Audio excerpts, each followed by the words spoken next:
A reading from the first letter of St. Paul to the Corinthians.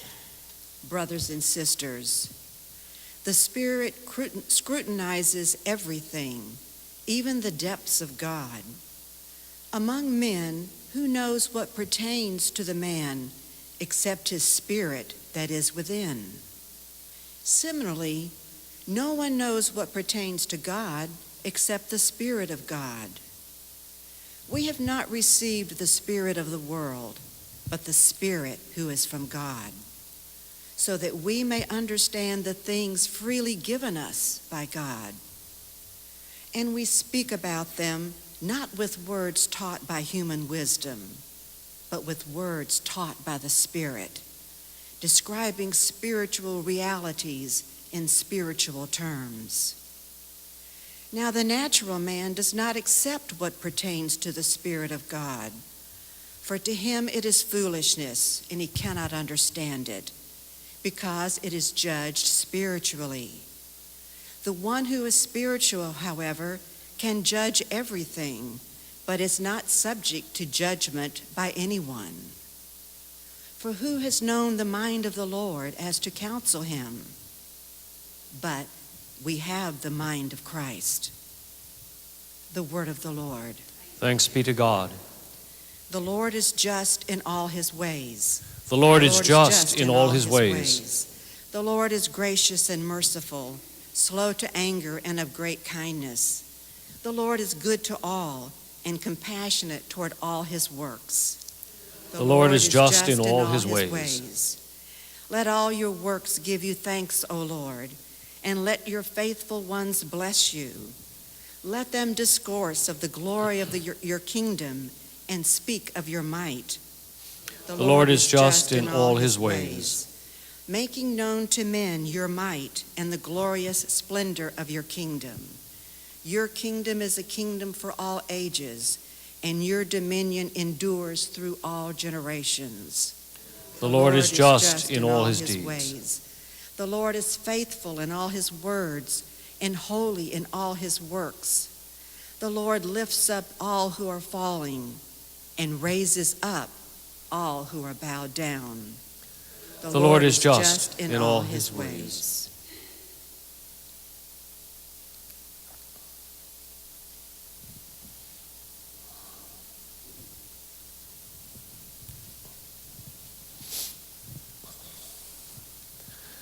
Alleluia, alleluia, alleluia, alleluia, alleluia, alleluia.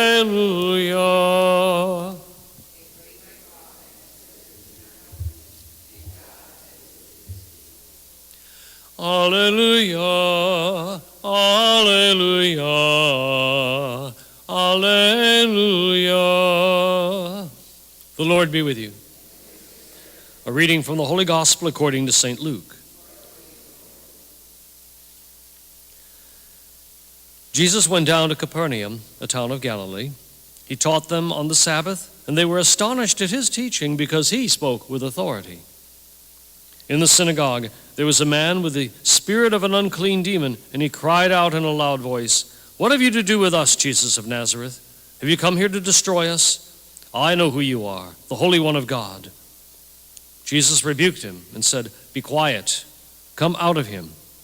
Then the demon threw the man down in front of them and came out of him without doing him any harm. They were all amazed and said to one another, "What is there about his word? For with authority and power he commands the unclean spirits, and they come out." The news of him spread everywhere in the surrounding region. The Gospel of the Lord.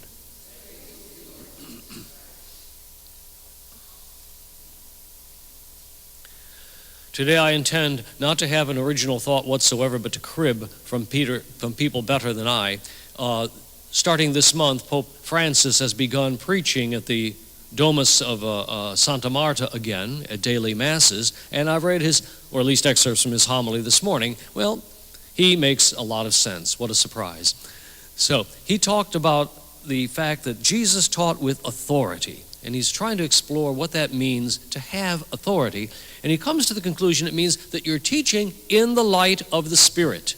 Okay? And he makes the point, he says, you can have a degree from the Lateran University or the Gregorian University in Rome, and you're still not going to be a good Christian necessarily, because you're going to be depending too much on worldly wisdom rather than the Spirit. And he goes into St. Paul's first reading then to illustrate that a little bit. I found it interesting that he would actually name the Gregorian University for two reasons. First of all, yes, I do have a degree from there, but it's also the Jesuit University. And of course, Pope Francis is a Jesuit, so he nailed his own people, you might say.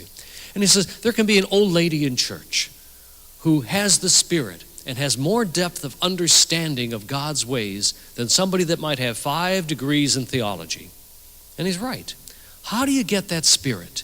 How do you hold on to the Spirit of God that St. Paul is talking about here so that we can discern the things of the Spirit in a spiritual kind of way? Well, that's where I'm going back to cribbing the quote that I used from the 3rd century theologian Origen that I used in the Sunday homily. Here's the way I think. The more one reads the Scriptures daily, and the greater one's understanding is because of the reading, the more one is renewed always and every day. I doubt whether a mind which is lazy toward the Holy Scriptures and the exercise of spiritual knowledge can be renewed at all. Many people think they know what God's will is, and they are mistaken. Those who do not have a renewed mind err and go wrong. It is not every mind, but only one which is renewed and conformed, as I say, to the image of God, which can tell whether what we think, say, and do in particular instances is the will of God or not. Crucial, it seems to me. Very, very crucial. What does it mean then? That by immersing ourselves in the Scriptures on an ongoing basis, engaging in listening prayer rather than speaking prayer, then we can come to that point of being led spiritually. We can be the people who can recognize authority in Jesus. We can be the people who understand what are the things of God. That's important for us, and this is the message that Pope Francis wanted to offer to us today, and it's the message that I think is worth sharing. For us, not wanting to be wise in worldly ways, lots of book education and whatnot, but rather simply to be wise in the Spirit. Let us stand and pray.